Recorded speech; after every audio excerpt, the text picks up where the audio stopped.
Hello, everybody. Welcome back into another edition of SEC Football. And if you like college football, if you're a college football fan, you had one hell of a weekend because, my gosh, the SEC delivers again. A lot of upsets. Ole Miss goes down, Alabama goes down, Texas A&M goes down. Who's going to make it to the SEC championship? We have one team now, the Georgia Bulldogs. They're officially locked in, and then we'll get to that scenario later on in the show. But wait, outside of all this, you had an eventful weekend. So I'm pretty assuming that you had a very nice weekend up there in Baton Rouge. Yeah, it was a pretty busy one now that I think about it a little bit. But started the weekend off with a little Baton Rouge Zydeco hockey. That's our rookie professional league that we got here in Baton Rouge. And, they've made some strides here in year two. I think the team's a lot better. Pretty good crowd. And they won on a shootout against Port Huron Prowlers. So that was a good Friday. Saturday, did the tailgates and watched LSU play Vanderbilt. And, that was a pretty solid effort from LSU. I think the Tigers bounced back in a big way. And then today did the Louisiana Renaissance Fest. So, yeah, I made my rounds. But, yeah, it was a good weekend and one spent with friends and family and all that. So, yeah, excited to see what we have this week in Rivalry Week, though. It's always my favorite week of college football. Yeah, definitely. It's bittersweet, knowing that it is the final week of regular season play, but it's still a lot of football left to be played. That's what I like about this 12-team playoff and give games to look forward to. We're going to have our conference championship week. Obviously, we had the Army-Navy game, the lone game coming up, but, we'll have conference championship games, the college football playoff, in bowl games. So the season really rolls on until January 20th. So even though this is really like the full last full slate that we get, Rivalry Week always lives up to the billing. There's always been we see these teams like, oh, they're going to make the playoff, and like their rival just beats them. We could see Georgia Tech, beat Georgia and just like ruin their hopes and dreams of making it to the playoff before they even get to Atlanta. Who knows? We're going to get to all those matchups and more. But first, as we always do here on the show, let's get to our poll. And boy, does the poll just continue to change every single week. So let's go ahead and dive into our SEC teams. You see there in the background, got our Happy Thanksgiving. It's Turkey Week. So happy Turkey Week to those who celebrate. Should be a lot of fun celebrating with friends and family this week. But really, the top doesn't really change. Number 3, Texas. They survived a scary one against Kentucky. It was looked like in the first half that Texas were just going to blow them out, and as Kentucky always does, in the second half they played really well. They brought in their backup quarterback, but nonetheless, it wasn't enough for Texas getting the 31-14 victory. Amidst all the chaos, Texas survived, so they stay at number 3. They have a big one coming up in College Station. We will get to that matchup later on. Number 6, Georgia. They got a big victory against UMass, though they struggled a little bit with UMass. Only a 30-point victory. It was tied at one point. So Georgia's struggles continued against the Minutemen. But Georgia, with really all the chaos that happened in front of them, they moved up a couple of spots to number 6. Same with Tennessee. They got the 56-0 victory over UTEP. Tennessee looking really nice. They just need to beat Vanderbilt, and they should be locked into the college football playoff. Number 13, Alabama. I probably would have moved them a little bit down because they did not look very good against Oklahoma, but they fall a little bit down. So we see Alabama number 13. Another team that fell on the road was Ole Miss. They fell to the Florida Gators. Florida looking really strong down the stretch. So you see Ole Miss at number 15, and likely their college football playoff hopes are dashed like Alabama. And how about South Carolina? Man, Wofford was giving them a little scare there. I was looking at the score, but South Carolina, they put it on them in the second half, 52 points for the Gamecocks. It's a nice win against a Wofford team. That's really scrappy. But number 20, Texas A&M, that was the story of the weekend here. We'll definitely get to that game. Wade and I were not surprised because we picked Auburn. We were really surprised that they went up 21-0. Yep, you betcha. But number 20, Texas A&M. Still, even with the loss, they do have a lot to play for. We will get to that. And then number 24, Missouri, after they were unranked last week, they are back into this AP Top 25 poll. So number 24, Missouri, a big victory on the road in Starkville against Mississippi State. So Wade, with all this, you see any surprises, any teams that you would move up or move down? I think it's pretty spot on.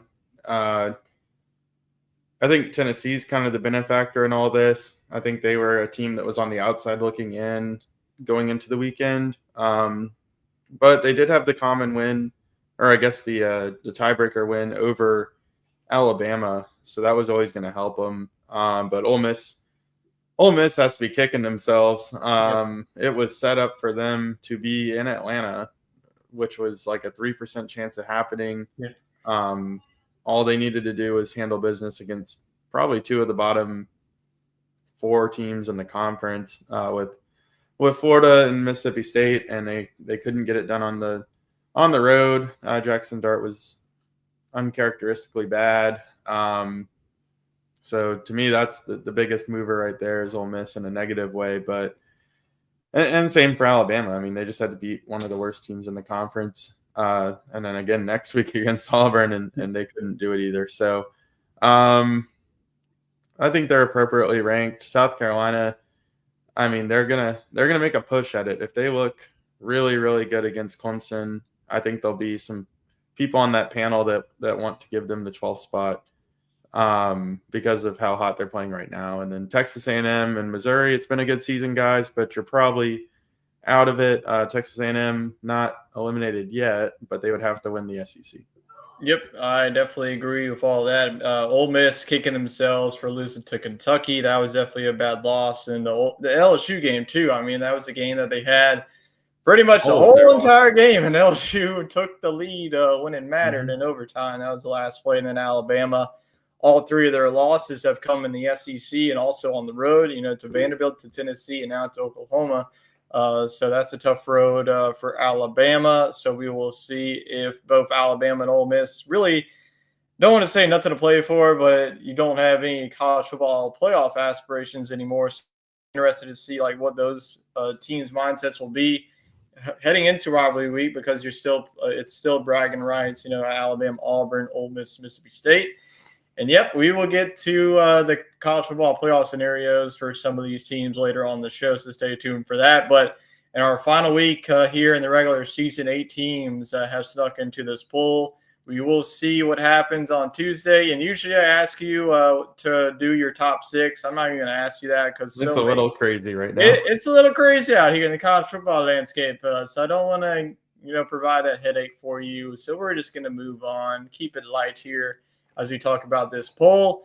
So if you have any questions about SEC football or football outside of the conference, because there's a lot happening both outside the conference too that I do want to highlight, but I'll say that for later on when we get to our playoff talk. But feel free to leave us a comment in the comment section down below.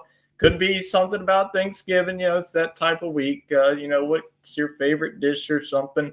But if you have any questions, definitely leave it in the comments, and we'll get to it after a hot topic segment at the end of the show. All right, let's kick this thing off with SEC fantasy. Another week is down, week 13. Wade, you're trying to build off a winning streak. You have back-to-back wins. Still 300, a little bit over 300 points, trailing. So let's go ahead and get to your team and see if you can pull off that third win in a row. So talk about how your team did looking at it. Really good quarterback play, running back play, and your defense played strong against Kentucky. So take it away. Yeah, this was a really solid week. A couple out-of-conference matchups here that helped with Taylor Green and Raheem Sanders. But the OEs and Texas were both playing SEC matchups, so those were really good numbers for them against conference foes. But Taylor Green showed his dual threat abilities. I think he had about 240 passing yards and another 40 rushing yards, something like that. So he did the job. He got Arkansas to bowl eligibility, and now they'll have a chance to play Missouri and build upon it. Raheem Sanders, I mean, like you said, South Carolina got off to a slow start, but Sanders and the Gamecocks, they were too much for Wofford after a little bit, and a guy like Sanders can just grind you down. and he had 111 total yards, so just what I needed from him. Theo Weiss continues to just really shine for Missouri. I think that, you could say that he's 1A, 1B with Luther Burden at this point. 72 yards is pretty good for him and their victory. And Texas, despite a little bit of a scare from Kentucky, they did a good job limiting the damage, just 232 total yards. So it definitely paid off to wait on using Texas towards the end. And that gives me 233 total yards. I like it. It's a good week. Let's see how it holds up. Yeah, you definitely have had a consistent month of just putting up over 200 total yards. So we'll see if 233 is enough. But as you can see from my quarterback, well, you're not looking too good as Jackson Dart threw a couple of interceptions late against Minus Florida. 10 per pick, please. Yeah, yeah, this was real life fantasy. You probably win this week of the minus interceptions that he would get. But 394 yards, Jackson Dart has definitely been the MVP. I think that both of us can agree. At least in the quarterback position here in SEC fantasy, it feels like every time that one of us picks him, he just throws for under 300 yards. So 394 yards. He actually was the leading rusher for Ole Miss. He had 71 rushing yards, and he topped that off with 300 passing yards. So that's a pretty good performance. So I'm surprised that Ole Miss wasn't able to get the victory there, but turnovers proved to be too much for the Rebels on Saturday morning. Nate Noel, one of the most consistent running backs too. I mean, 95 yards. He did have a slow start. I was kind of concerned going into the half. He only had like 30 yards rushing. I was like, I might have made it the wrong pick, but he proved me wrong against Mississippi State in the second half as Missouri's offense put up 39 points. So great job by Nate Noel. Ryan Williams, well, when you're only puts up a field goal, you expect not too much from Ryan Williams. So only 37 yards. And most of that came on a 30-yard catch that he had early in that game. So and he did have a touchdown taken from him. Yeah, that was definitely a penalty that I didn't agree with, but wouldn't have mattered. No, it wouldn't have because Oklahoma's defense bottled up this offense. And, hey, glad I waited on the Hogs when I did. 247 yards. As I just continue to find these defenses diamond in the rough, it feels like, Wade, you've had the advantage, but I've been able to find the defenses to save my season so far as Arkansas gets 247. And both of us get to over 200 yards. I get to 279, so that ends your winning streak there. So I was able to increase my lead by a little bit. So you're going to have to do a lot of work in a rivalry week if you want to pull this thing out. So that is it for week 13. So I will have the number one pick in the draft, which we'll get to momentarily. But this will be the last time talk about the rules for this part, double down in the bowl season. So one quarterback, a running back, a receiver, and a defense, and then our two rules that we've been using every single week here. Cannot draft the same player twice in back-to-back weeks. We've been doing pretty good about that. We've used every team so far in the position of players, and we pretty much used every defense except, I believe, for like one or two defenses so far this season. But once you draft a defense, you can't use them again. And let's just say this has been one of the most difficult things to do every single week. Just trying to remember what defense I picked in week 5 of the season. So it's definitely been a long journey. We will have to see what SEC fantasy rules come next season because I feel like we've been adding on every single week. So leave down in the comments some suggestions of what we should do moving forward. All right, with that, let's go to the SEC fantasy draft here in rivalry week. Two quarterbacks that can absolutely light it up as you're going to be taking Lenore Sellers and the Palmetto Bowl against the Clemson defense, and then DJ Lagway. Like he's been due for appearance. He's been playing pretty well down the stretch. He's looked pretty healthy even with the ankle injury, hamstring injury actually that he suffered in that first half against Georgia. He gets Florida State's defense. So you last time you had Lenore Sellers, you were pretty happy with him. Almost 400 total yards. Do you see that happen again against Clemson defense? Well, he did it again against Wofford. He would have been a great pick for one of us this past week. So I think he just continues the momentum. That's what this pick is all about.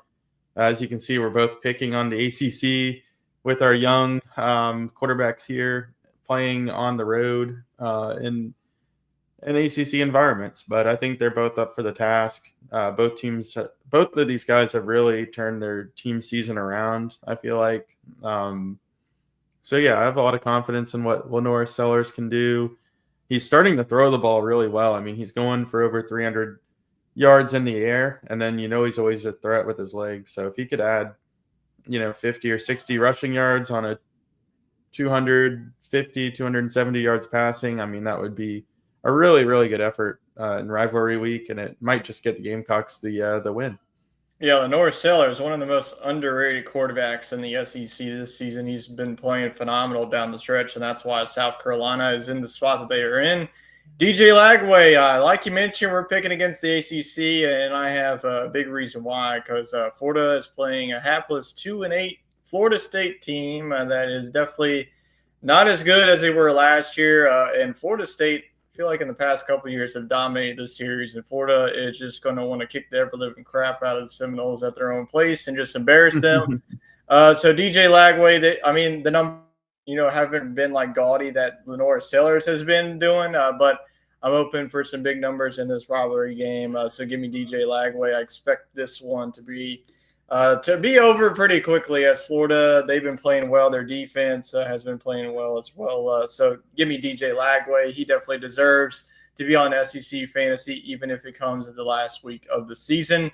Now let's go on to the running backs. No new faces here. You're going to go with Mr. Old Reliable at the running back position. That is none other than Dylan Sampson. He's going up against the Vanderbilt Commodore defense, and Jarquez Hunter, he's back. Last time we saw him, he put up over 300 yards rushing, so we'll see if he can do that again against the Alabama defense. So how do you like Sampson's matchup against his Vandy defense that's been playing very well as of late? Yeah, Vanderbilt's had a good season, but Josh Williams just picked this team apart. And Dylan Sampson's a lot better than Josh Williams, so I just had to go with the most reliable running back in the conference.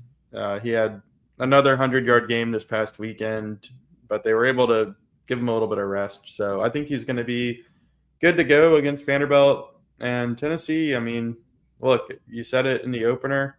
Everything's in front of you, based on what happened this weekend. So they just need to handle business. And the best way to do that is to put the ball right there on the number 6 and move on to bigger and brighter things.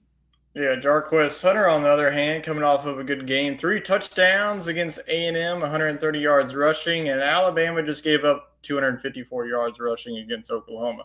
Yep, give me Jarquez Hunter. Alabama's rush defense has not been great down the stretch here. So if Auburn is going to pull off this win, I'm not even going to call it an upset because you never know what's going to happen in the Iron Bowl.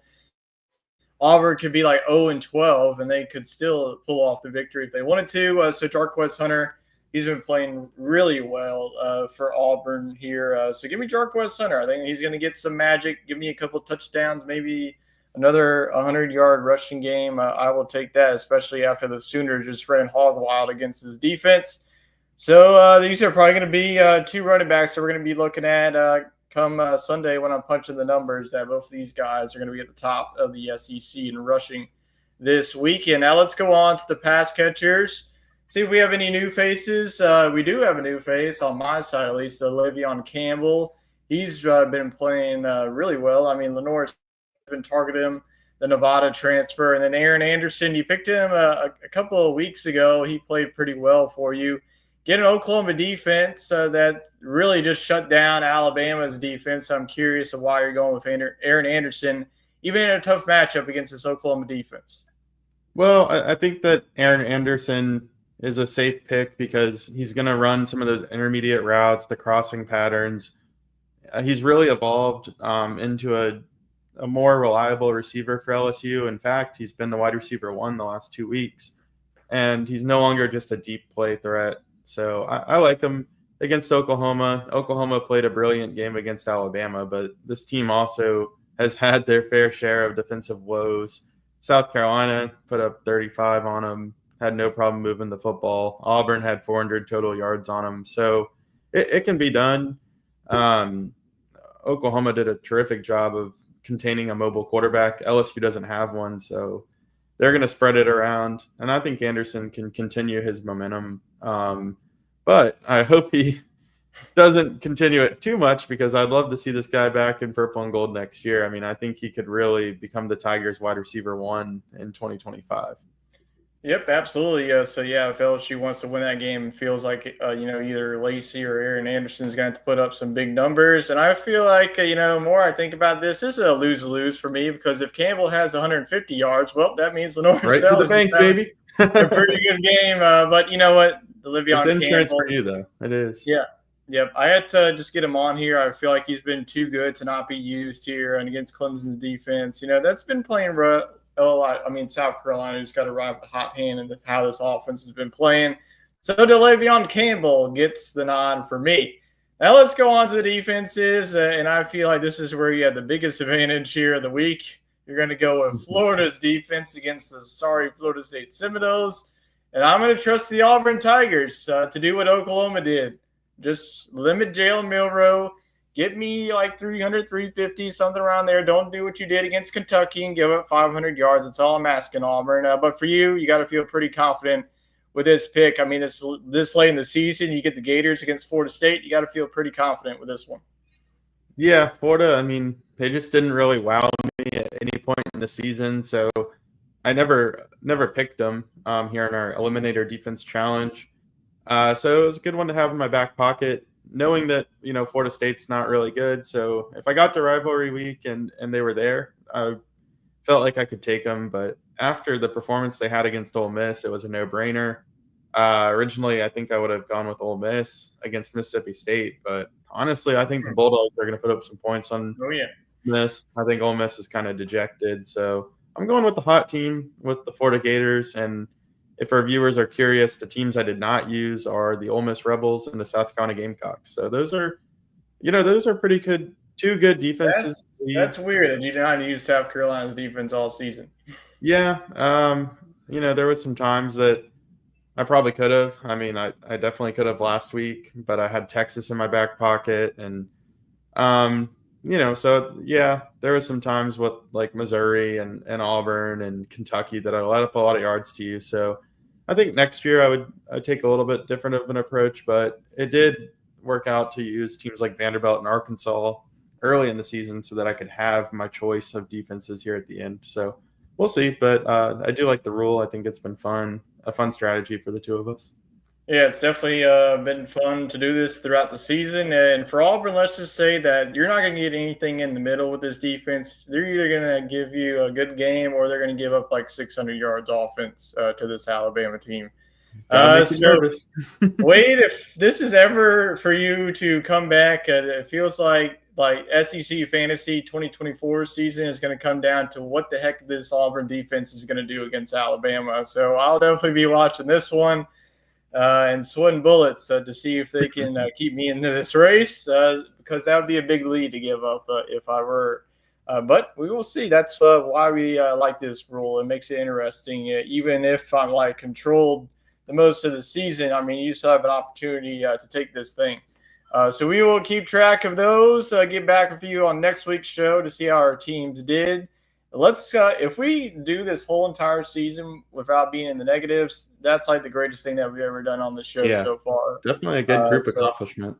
Yeah, definitely. So now let's go on to the big games of the week, and there was a lot of them. And let's start with our SEC Talk Game of the Week, and I'm happy that I made this SEC Talk Game of the Week because it was a heck of a game that started off our really slate here on Saturday. Number 9, Ole Miss went to Gainesville to face Florida in the Swamp, 24-17. It was a defensive battle. I think in the preseason, you definitely wouldn't have saw that coming. I mean, 24-17, you probably would have thought that this would have been at least like a 42-40 type of game. But both defenses came to play, especially Florida. They were able to create some turnovers late to really flip the field for their offense. But DJ Lagway, I mean, Florida's got a bright future with Mr. DJ Lagway. I mean, if he can, as long as he can stay healthy, I feel like this team's future is bright. And like you said in last week's show, I mean, there were some question marks, around Gainesville. The AD came out and said, hey, we're going to be keeping Billy Napier for the near future. And it seems to be paying off. The players are buying in, and they've been playing really well. 2 back-to-back ranked wins. You beat LSU last week and now Ole Miss. For Ole Miss's sake, you had a lot of talent. You entered the transfer portal, got a lot of talented recruits. You feel like this was going to be the team that finally did it, maybe made it to the SEC championship or at least to the college football playoff, and they're not even going to do that. So that's definitely a disappointing season for Lane Kiffin, but disappointing game overall. I mean, Florida's defense didn't really see that many big plays from Ole Miss. Once again, Trey Harris, he started this one, but he couldn't stay healthy. So that was definitely a big loss for Ole Miss. So you really got to be impressed with this Florida team because, I mean, I know that they're 6-5 right now, but if this was a team that stayed healthy pretty much the entirety of the season, we might be talking about like an 8-win team. So how do you like Florida, going forward, in the future of Billy Napier and DJ Lagway coming back for another year?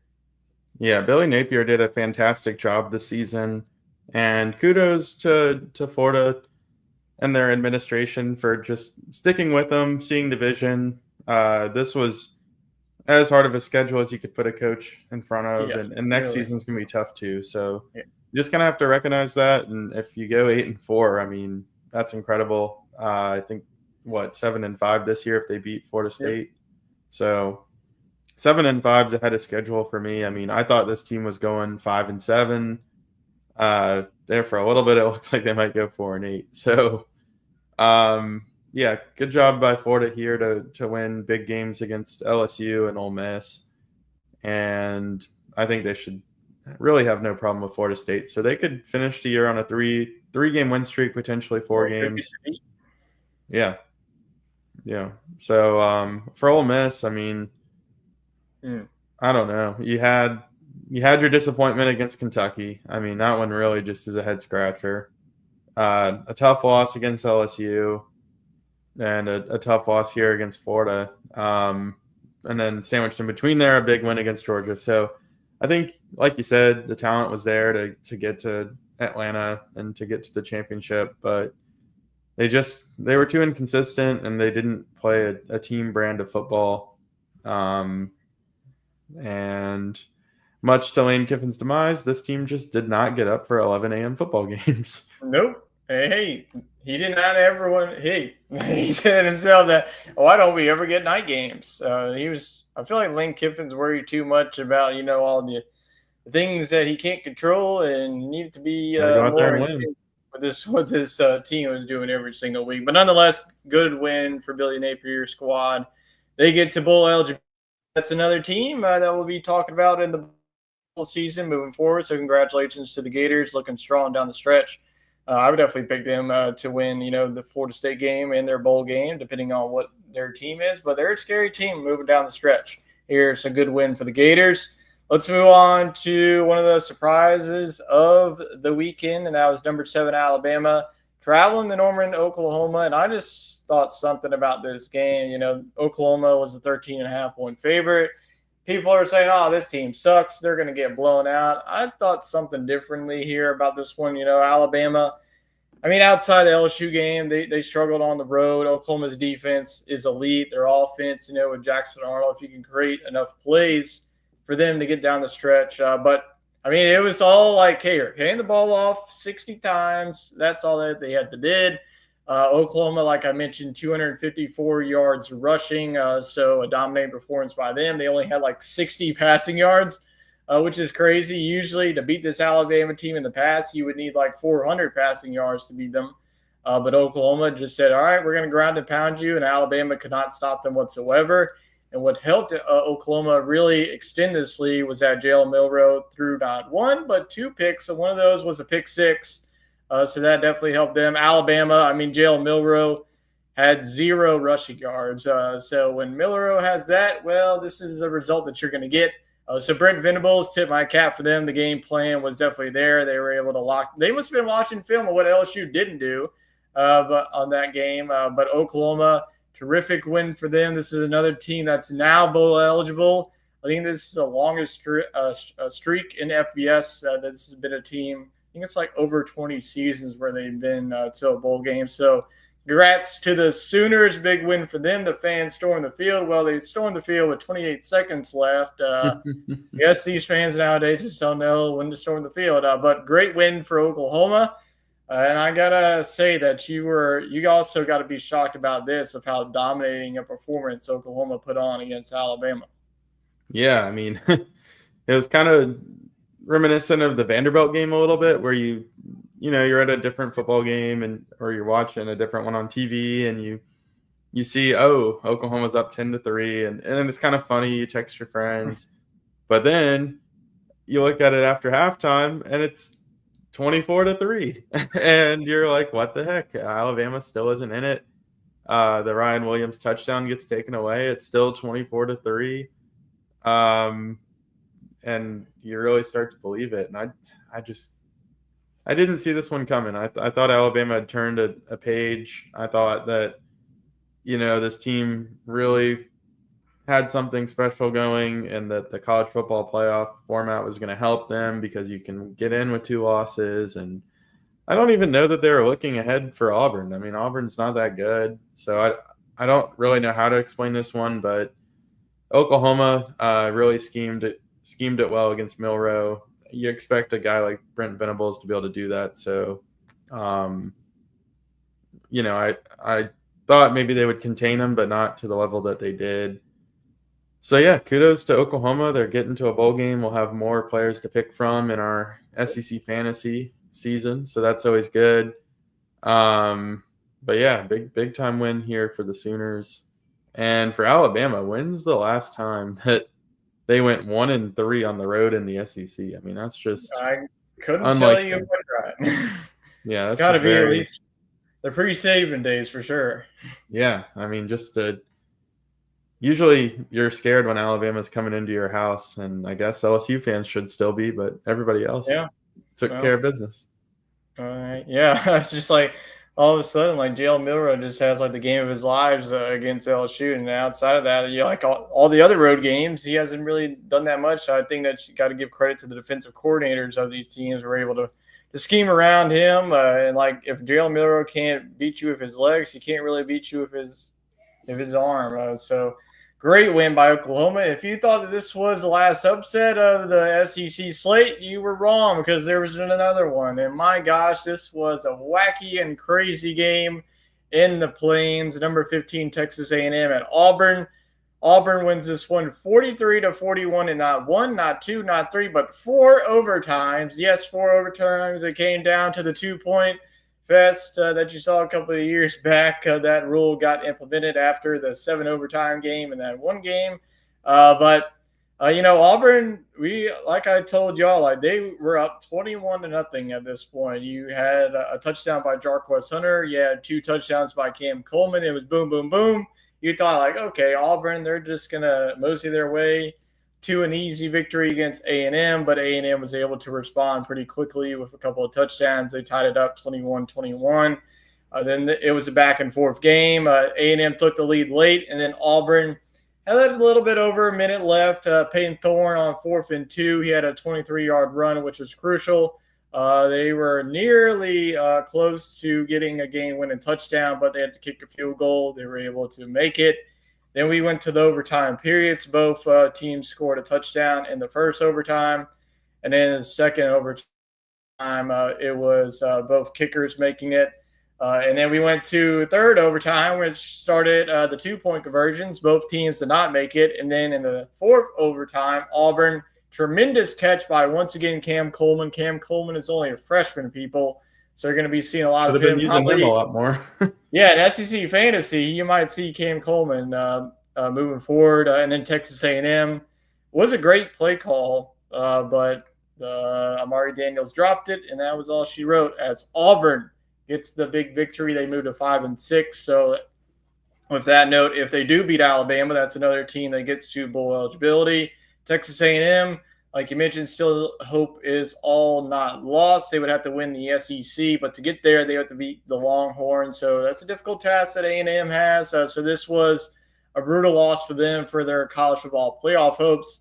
So what are your overall thoughts? I know that you you and I picked Auburn, but I don't think that we saw this getting to the 40s for both of these teams. No, I saw it being like 23-21. And some of that was inflated with the 4 overtimes, But still, yeah. I mean, I saw the highlights on this one, and there was deep throws from Peyton Thorne to Cam Coleman, yeah, and where was this Cam all Coleman season? was a 5-star recruit, and they just never used him until now. I don't know. Mind It ball. just looked like something that you could have used in some of these other games against lesser opponents, but I guess better late than never. And Auburn gives himself a little bit of momentum. I think I told you all last week that I picked Auburn just based on the fact that, well, we know Texas A&M is probably looking ahead to Texas, and we know that Auburn Well, Mike has to win Elko, out to he get to a was bowl looking game. ahead. Yeah, their coach admitted to it. So yeah, I mean, all that came true, and Auburn is sitting in a position where they could get to a bowl game if they beat Alabama. Alabama's spirits are down. Yep. Almost wanted to pick them again this week. We'll see what I did, but makes it interesting for sure. Yeah, if you had both of these offenses getting over 400 yards offense on your bingo card, then kudos to you because I did not see Yeah, that. uh, I did not see that whatsoever. I almost thought about taking Texas A&M's defense. Good thing I didn't in this game. I would have been cooked this week. So thank you, Arkansas, for saving my season. But this was not. This is not the last game that we're going to be talking about. I know we're going to be going back down to earth. We just talked about 3 really good games, and we go back to Vanderbilt at LSU. Really nothing to be played for, but this you don't really see Vanderbilt and LSU play. And the last time that you saw this in Baton Rouge was 2009. Last time you saw it, obviously, was Joe Burrow. Actually, no, it was the 2020 season where LSU went to Nashville. So very rarely you see Vanderbilt go to Baton Rouge, and very rarely do you see LSU wear gold uniforms. I have some thoughts about that. Not very good, honestly. Just put those in the trash. I did not like that whatsoever. But 24-17, LSU gets the victory. I think that if you're an LSU fan, you're just happy that your team got a victory. You don't care if it was 3-2, 5-2, whatever it was. You're just happy to get a victory against a Vanderbilt team that we've been talking about all season. They're very scrappy with Diego Pavia, their defense, very physical. But LSU, Garrett Nussmeier, after 2 back-to-back games where he didn't look great. Actually, you could say 2.5 games. In the Texas A&M in the second half didn't look good. Alabama and Florida, but he looked really sharp against this Vanderbilt defense. You saw the running game get going. I mean, it only took about 13 weeks of the season to finally, get Josh Williams. He had a big game. Caden Durham, he had some big runs. But this LSU defense was able to bog down. I didn't really see Diego Pavia have that big of a runs. Maybe he had a 1 or 2. But really outside of that, LSU's defense was able to bog down this Vanderbilt defense. So Wade, you were at the stands. Let me give you your perspective. So how did you see this game go down between the Tigers and the Doors? Well, LSU fumbled the opening kickoff, had a 3 and out. That could have been something. And Vanderbilt scored on the first play of the football game on their side. So pretty bad start. But I was really pleased with how LSU settled in. I thought Nussmeier looked good, to your point. Run game looked good, nice and balanced attack between Josh Williams and Caden Durham. Nussmeier did a good job of, reading the field, dumping it off to Williams several times on 3rd down, and that really kept this offense humming. And honestly, LSU just, other than that one touchdown at the very beginning for Vanderbilt, it really felt like LSU dominated this game and was really never in doubt of losing. There was a point with about 10 minutes left that, there was a ball that could have been caught by Kyron Lacey for a touchdown, and then likewise one to Aaron Anderson that got ruled incomplete. And then the ensuing drive, Vanderbilt fakes a punt, goes down and scores a touchdown. It's the first time we really see Diego Pavia fool LSU, and all of a sudden it's 24-17. So, LSU did a good job of buckling down from that point forward, had a nice drive, and was able to run out the clock. But yeah, I think that the score looks a little closer than this one really felt like. I think it could have just easily have been 31-10. something like that. But a win is a win, and this Oklahoma game looks a lot more interesting. We'll preview that here in a bit, but I think that the Tigers, still could close things out, have a good season. This was a good quality win, and it stopped the bleeding. I have to ask you, how did those jerseys look to you in person? Um, Because I was I not a fan of don't mind them. I still am not a huge fan of our white helmets. I wish that we would it. Yeah, put a it's a gold stripe down the middle. yeah, it's a different stripe. Yeah, I just think they're kind of bland. Uh, and the uniforms themselves, I was okay with the color.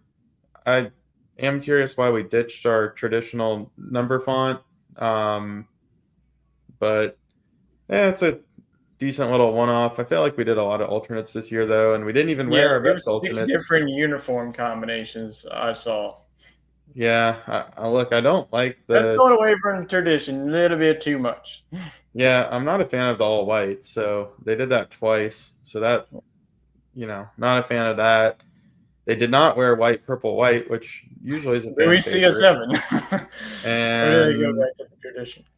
we did not. We wore gold, white, white. Didn't like that either. So I don't know. I'd like to see a couple more purple games a year, and then if they want to do something like this gold one as a one-off, it's fine by me. But yeah, I wish Vanderbilt were all black because I will say Yeah. there was a lot of white elements on the field. That is true. So those are our games. To recap, now let's go to see how the crew did in the picks. And Wade, you were actually number 1, 8-2. You picked LSU over Vandy. I think you had another game. Yes, Auburn. You picked Auburn over Texas A&M. I swung and missed with my Vanderbilt pick, but you know what? I'll take that. 7-3. Chet 7-3 as well. He picked Texas A&M. He was the lone one on the panel to pick them, and he was wrong on that. So 7-3 for Chet and I. You went 8-2. So pretty good performance from all three of us as we now head into our rivalry week in week 14 here in the SEC. And we're going to start on Friday, but we honestly should start on Thanksgiving night because who the hell wants to watch the Dolphins and the freaking Packers play on Thursday night? I'd rather watch the Egg Bowl. I hate that, but you know what? I'll still take it on Friday night. But Mississippi State at number 15, Ole Miss. Mississippi State still looking for their first win this season in the SEC. Would definitely come at a great time to win the Egg Bowl here. Ole Miss, really nothing to play for at this point, just to get a better bowl game, maybe like to play the Citrus Bowl at this point. But Ole Miss, Mississippi State, do you see State pulling off a shocker here, or do you have the Reds bouncing back? I think Ole Miss is just too talented to lose this, but I will say that the Egg Bowl is wacky, and Ole Miss is a very dejected team. They got a bunch of players that truly aren't bought in. Mississippi State, we've seen this offense kind of get some momentum. If this was in Starkville, I'd be very tempted to pull off the upset, but I just think there's too big of a talent gap here. So give me Ole Miss, but I do think it's going to be a closer game than some may think. And I do think Mississippi State will be able to put some points on the board. Yeah, just because it's the Egg Bowl, I wouldn't be surprised if it is close. But my gosh, this Mississippi State defense has really gave me no hope that they can win this game. They just gave up 39 to a Missouri offense that we feel like been talking about most of the weeks. So they haven't really found an identity the whole season, and they just go in there like Luther Burden gets a touchdown. Theo Weiss has a good game, but Ole Miss, some talented receivers. And Jackson Dart, coming off of a game that he definitely feels sorry for himself about. So, Ole Miss, really have nothing to play for, but still you do want to beat your rival.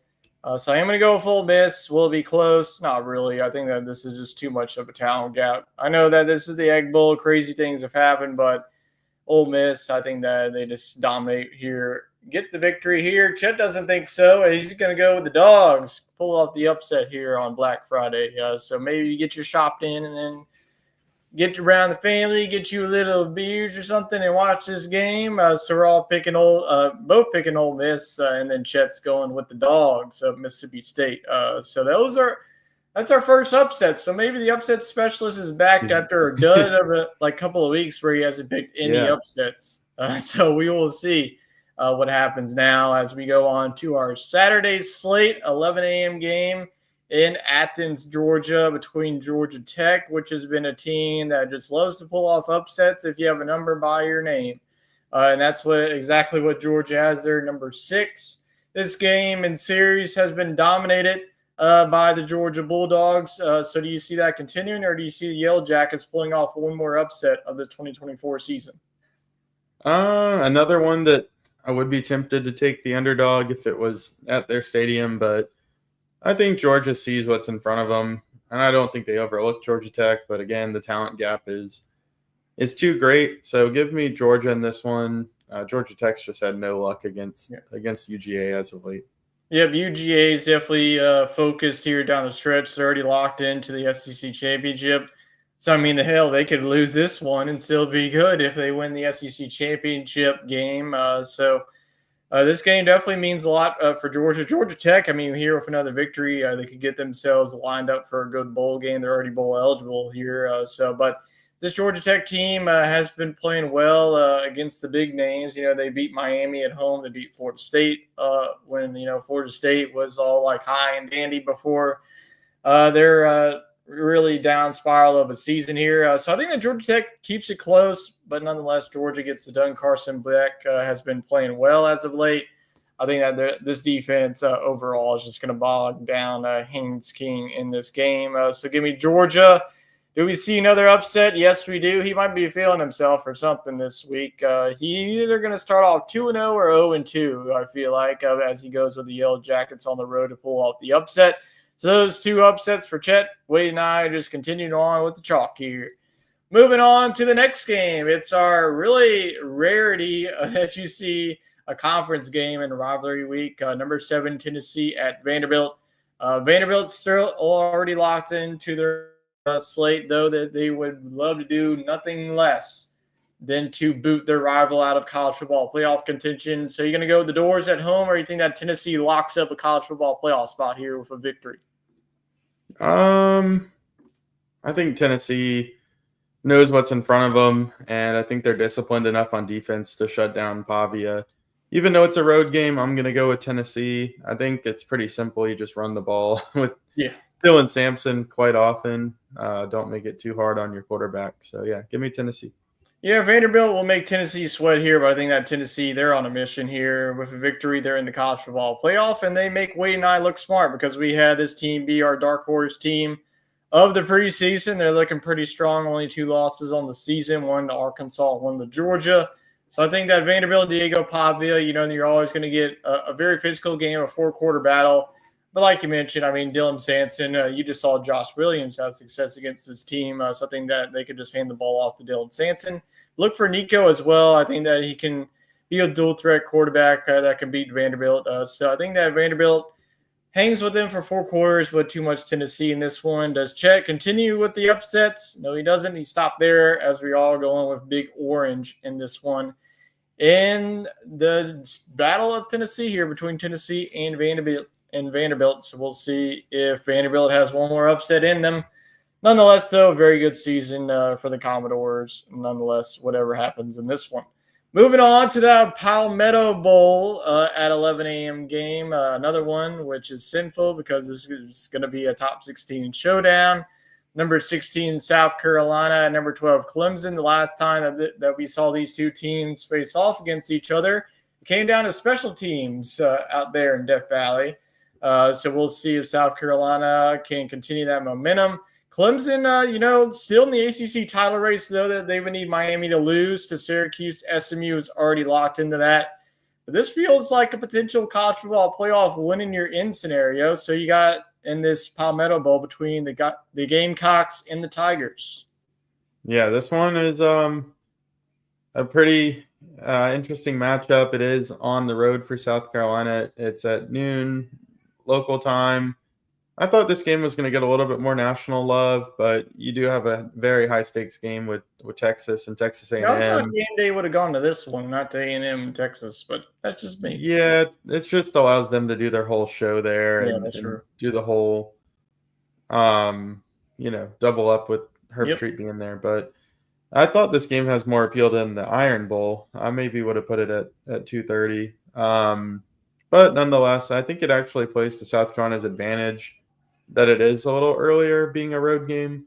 Um, I think that Clemson's a good team. They're disciplined on defense. I think they could give Sellers some trouble, but the man's just so on fire right now that I got to give it to the Gamecocks.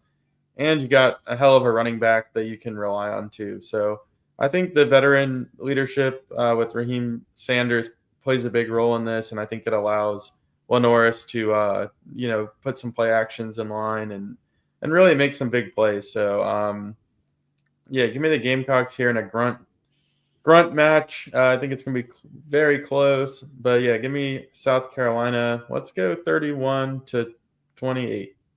I could definitely see a similar score. Clemson's a very good team, but like you mentioned, South Carolina just feels like they're on a mission. I mean, Lenore Seller has been playing out of his mind as of recently.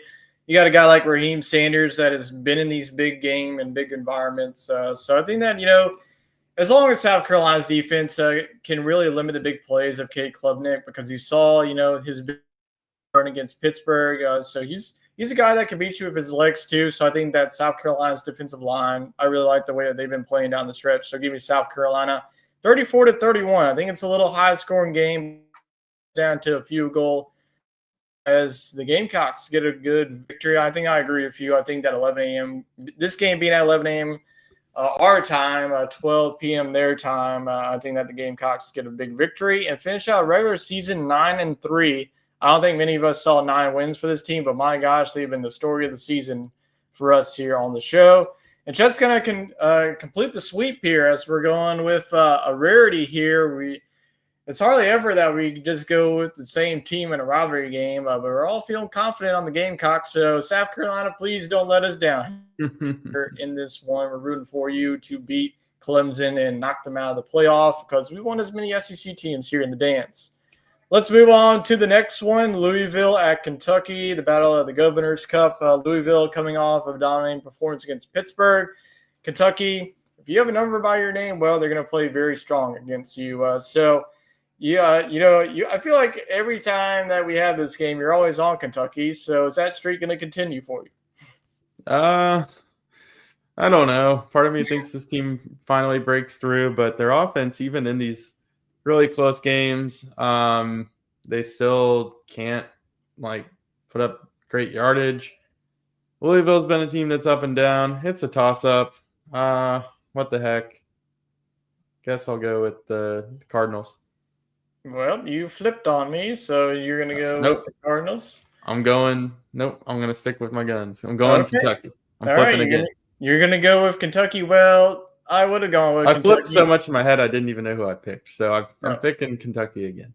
Okay, well, then you're going to go with Kentucky there. I thought about going with Kentucky until I did not see a number by Louisville's name, and that's the only time that Kentucky ever gets up for a big game, so give me Louisville. Louisville's offense have been playing well down the stretch. I know that they've been an up-and-down team, but I think that talent-wise, I'm going to lean towards Louisville. Probably going to be more defensive game. Kentucky's defense has been playing strong. I know they just gave it 31, but my gosh, Texas is one of the best offenses in the country. So even though it is a road game, I am going to go with the ACC opponent here, go with Louisville. Jets also going to go with Louisville. So I guess give me Kentucky. Give me Kentucky. I guess we kind of went with a clean sweep until you saw the 2 Cardinal logos pop up on your screen there. So you're going to be the lone Kentucky Wildcat. You're going to be representing the SEC in this matchup. So it's a 2-for-1 there in that matchup. As we move on to the Iron Bowl, Auburn at number 13, Alabama.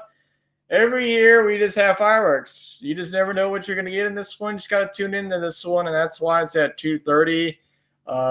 You just never know what you're going to get in this one. Like Alabama, like you mentioned, have their 3rd loss. Auburn, a lot to play for in this one. So are you going to go with the Tigers to get the bowl eligibility, or you think the Tide in their season here? What a good environment. You could, like you said, you could just end your rival season, even though your season is practically over in its own right. So, yeah, I think these teams are purely focused on the Iron Bowl. There's maybe not much on the other side for either team.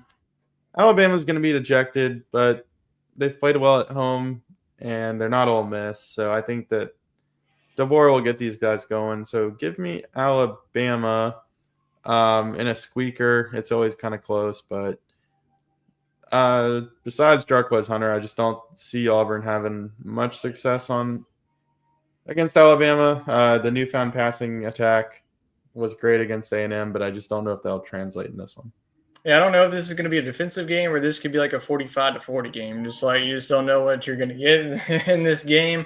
But I do expect that Jalen Milroe is going to have a bounce back in this one. I mean, if he can't have a dud game back to back in this one, especially in a rivalry game like this, Auburn's defense, who knows what you're going to get for them. They could they've been playing well. I know that they just gave up 41 against Texas A&M. You look at the recent box scores, though, they've been playing really solid down the stretch here. So you got to like what you're seeing on Auburn's defensive side.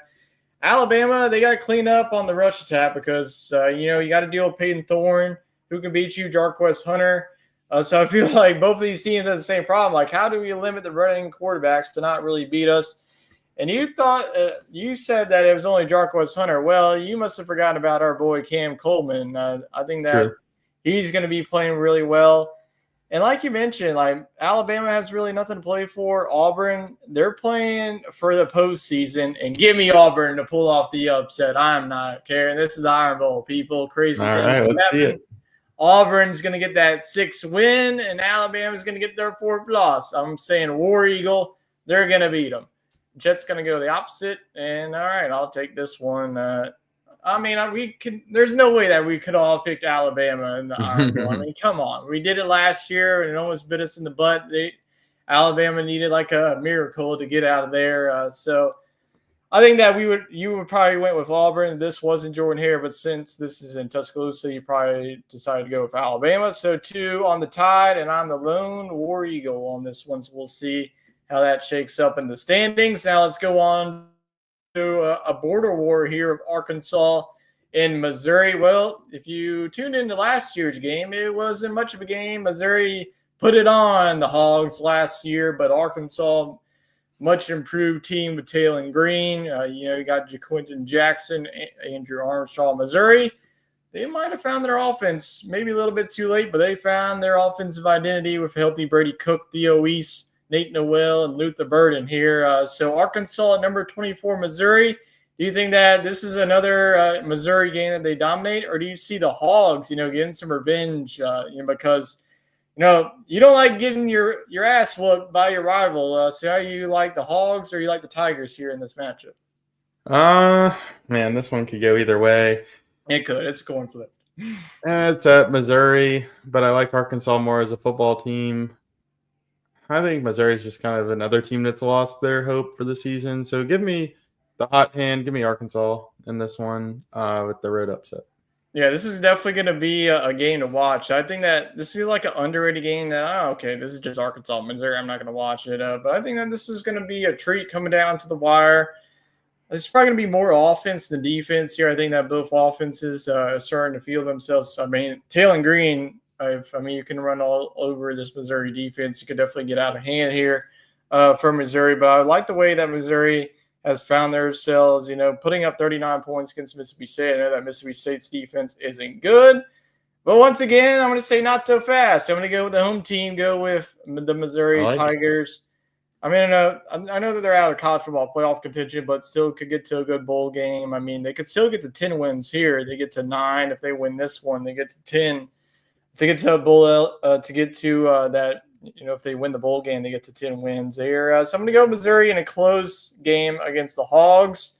It looks like you and Chet have just either besides the Mississippi State pick, we've been on the same. Yeah, you've been on the same picks pretty much. So we have a lot of parity in this one. So I'm curious to see what the standings are going to look in next week's show. So 2 Hogs, 1 Tiger in this border war matchup.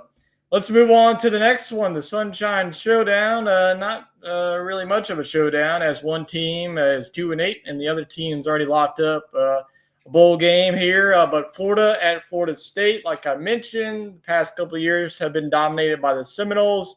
Does that change this year with a Florida victory? Yeah, I mean, I think Florida is one of the. Maybe I should have said by how many? Yeah. Florida's just too hot right now. Florida State is not. So give me the Gators. I think they win this one by 2 touchdowns. Yeah, I think this is the easiest of the rivalry week here. Florida by 1 billion at this point. Florida State hasn't really shown too much for me. Give me the Gators by 3 touchdowns. They're going to want to absolutely spank the crap out of Florida State. What they did, what this team has been through in this rivalry, they deserve a butt whooping. So give me Florida and go with Chet. He's going to go with the Gators. They're all chomping at the bit here for Florida getting the victory here. All riding with the hot hand of what has been the Florida team. They're probably like the best 5-loss team in the country the way that they've been playing. So let's move on to the next one. Yep, the last time of these two teams, that man was the quarterback. And if you're an LSU fan, man, you were having a ball watching that game. I think that you were at that game, right? I was at that game with Krish, and man, I was nervous going into it because I'm not nervous at all. And Justin Jefferson had 4 touchdowns by halftime, and it was over. Chris Curry had a big game, so yeah, thanks for the memories. That was one of the better games I've been to, and I don't think we'll see that kind of offensive performance this Saturday. But I do think that Oklahoma is susceptible to the pass, so I do think Nussmeier could finish strong and work it to Aaron Anderson, hopefully Kyron Lacey. So look for this LSU team to get a nice victory here. I don't think we'll see much of a run game out of the Tigers, but I do think LSU gets it done close. It'll be moderately high scoring, but maybe like a 31-24 type game. Yep, so you're going to go with the home team in LSU to finish out their season at home strong with a victory. And like you mentioned, it's not going to be a 63-28 victory. If it was, well, I don't know. Then LSU just picked the wrong time to play bad. But I think that this is going to be a defensive battle. I mean, both teams want to run the ball. Obviously, Oklahoma's going to run the ball. They're going to be like, all right, well, we just ran for 254 yards against Alabama. Why couldn't we do it against LSU? So LSU's defense going to have to come to play either whether that's stopping Jackson Arnold. We know LSU's defense, their kryptonite, is against the running quarterbacks. They haven't been able to stop that. And Jackson Arnold, had a big game against Alabama, so he's going to be looking to do the same thing there. That's not to say that they won't throw the try to beat you there, but it feels like Oklahoma is going to be trying to rely on their run game, so LSU's defense going to come out strong. But on the other side, I think that, like you mentioned, finding Aaron Anderson and Kyron Lacey, but also getting your running game going is going to be key for this one. Going to be a defensive battle, but give me the Tigers at home to win this one 24-20. I think that at home, I know it's a holiday weekend, but look for the fans to show up for the final time for this team here in the season. So give me the Tigers against the Sooners. And Chet's also going to go with the purple and gold, so we're all rolling with the Bayou Bengals here against the Sooners. We'll see if it happens here. It's going to be a treat for this one to watch these two teams get after it because we haven't seen this one in a while. So we'll see if the Tigers can do what they did in 2019. So let's go on to the next one, and this is our SEC Talk game of the week. As the winner of this one will face Georgia in the SEC Championship. So, man, you just got to love like it really came down to this. The winner goes to Atlanta, and we haven't seen this game since 2011. Justin Tucker making a field goal. Well, he hasn't been making field goals, I'll tell you that. But Texas, number 3 at number 20, Texas A&M. You picked Texas in the preseason to win the SEC, so they would have to win this one to make you look smart. So you're going to go with the Longhorns or go with the Aggies at home? It's hard to pick against Texas A&M at home, especially with this game being – the return of this game being such a highly anticipated thing.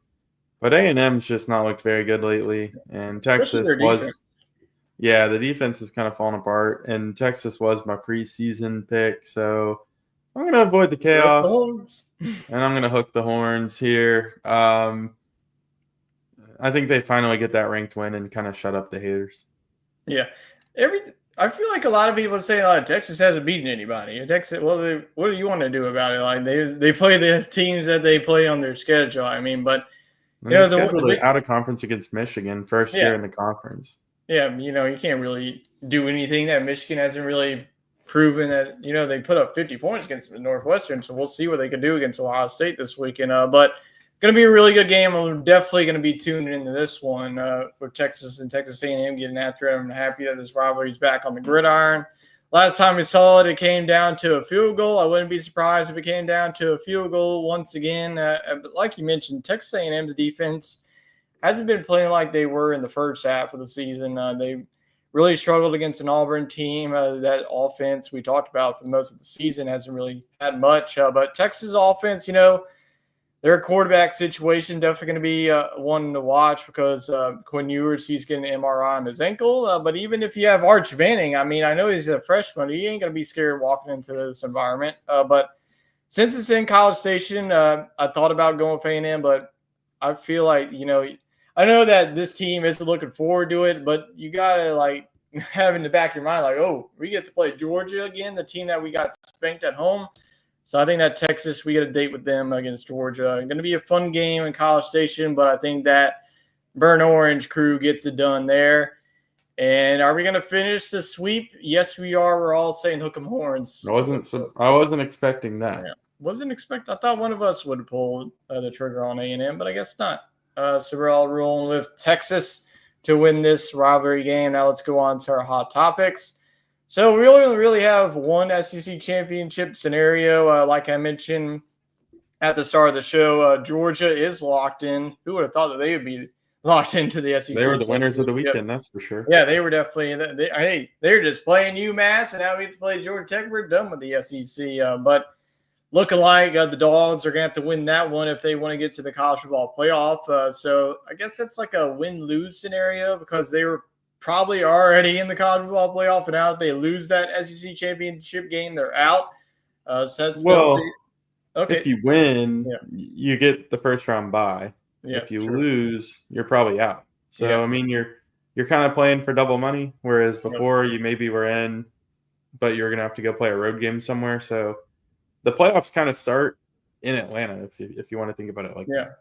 Yeah, absolutely. But really, the only scenario that's up for grabs is the winner of the Texas A&M and Texas game will face them. So it looks like Wade and I both have Georgia and Texas. I had Georgia in the preseason against Ole Miss. Well, that looks like it's only going to be a half. I don't know what you had. You had Texas versus who? I can't remember. I had Texas versus Ole Miss.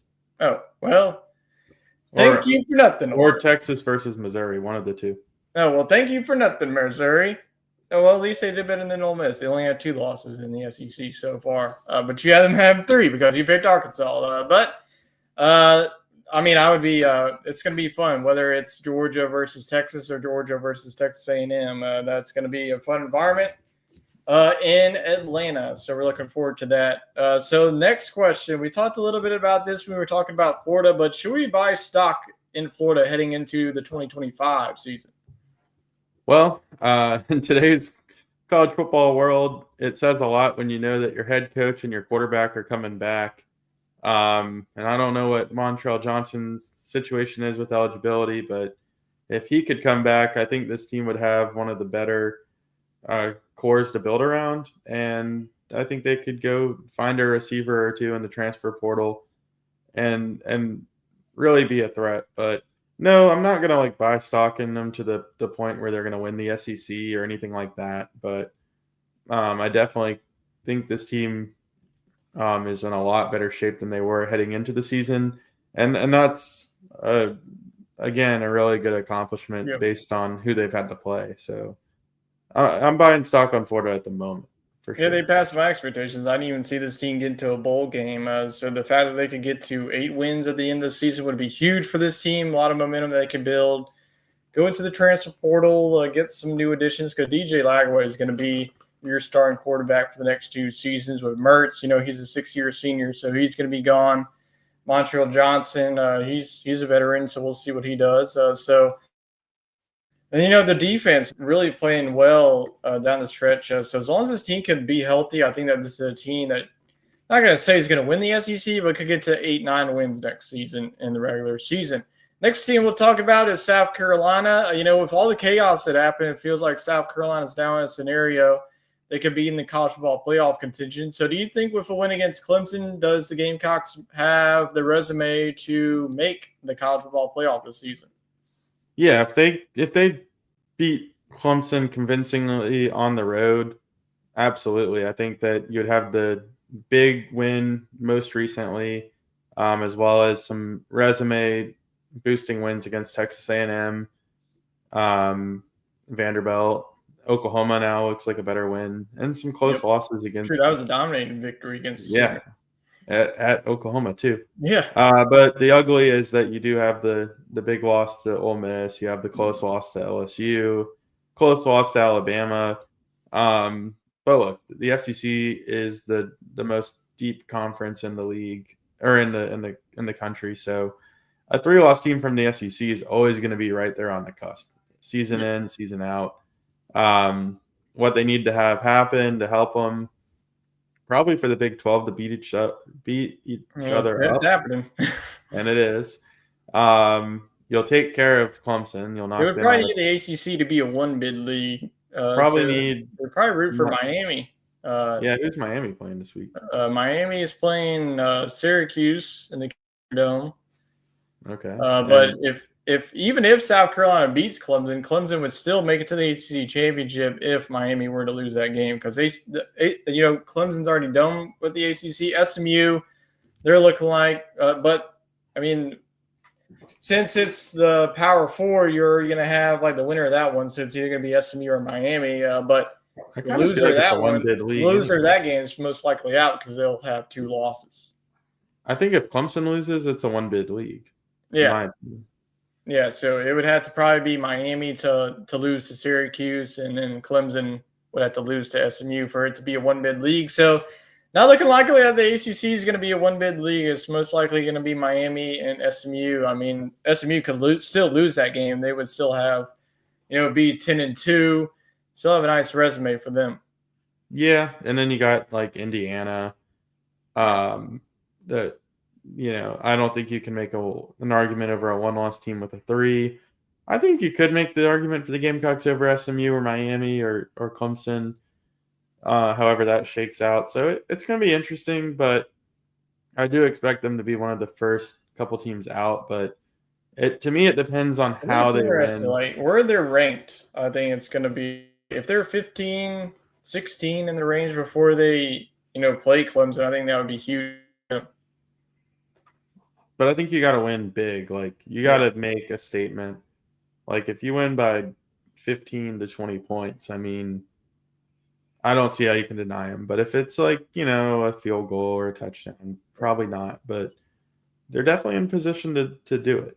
Yeah, who would have thought that? But we will definitely keep track on where South Carolina is ranked in tomorrow night's show to see if they do have that path. But I think that we're both on agreement that it would have to be a convincing win against the Clemson Tigers on Saturday morning. So speaking of the college football playoff, how many teams that do you think from the SEC are going to make the dance? Obviously, we're already going to have one because you're guaranteed. Yeah, the champion. So, let's just call it how it's ranked right now. That would be Georgia. And I could see Georgia winning the SEC. Let's assume Texas wins like we picked it. But like you've said, if Texas beats Georgia, Georgia could be out. So I think right now you could guarantee the champion and then probably the third place team because they're going to be sitting with 2 losses. It will probably be Tennessee. Yeah. I'm going to say 3. I'm going to go 3 as well, but are you giving the third to South Carolina or to the SEC runner-up? Yeah. Well, I'm already tipping my pick, but I think Georgia Georgia already beat Texas, so maybe I'll slide down to 2. Because if Georgia beats Texas twice, I don't think you give Texas a chance in the playoff. Well, they only have 2 losses. I don't think that you keep them out. However, if Texas beats Georgia and revenges the loss, I think 9-3 Georgia. I think Texas is in regardless, to be honest with you. Even if they lose to A&M. Yeah, if they lose to A&M. If they lose to A&M, you're probably looking at potentially 4, but probably 3. Yeah, I mean, I don't know if how you get 4 because like A&M would have to like beat Georgia, but then Georgia would be eliminated because they would have 3 losses. So I think that the maximum you can get really here is 3. Yeah, I think it's gonna. I think Texas is gonna play Georgia for the championship, and Yeah. it's quite simple to me. If Georgia beats Texas for the second time, I'm leaving Texas out because they didn't avenge the loss. Yeah. However, if Texas does beat Georgia, I'm putting both teams in, and I'm putting Tennessee in. Okay. All right. There you go. So we either have looks like 3 or 4 teams making it to the college football playoff. Obviously, our whatever we say doesn't really mean much because I have it's gonna take care of one more itself. hot topic for you. All right. What About you got? Throw it at me. all right. Um, we look at this rivalry week, and we have the obvious rivalries, and Yep. then you got LSU kind of playing a leftover game against Oklahoma. How would you propose to fix that so that we have more, I don't know, just better matchups on rivalry week as LSU fans? I have a take on it, but I'm just curious now that this fake A&M rivalry has been taken from us. Do you see us playing the Sooners every year, or do you think that it's going to be a rotating opponent? Would you like to see us play Tulane? What's your thoughts? Yep.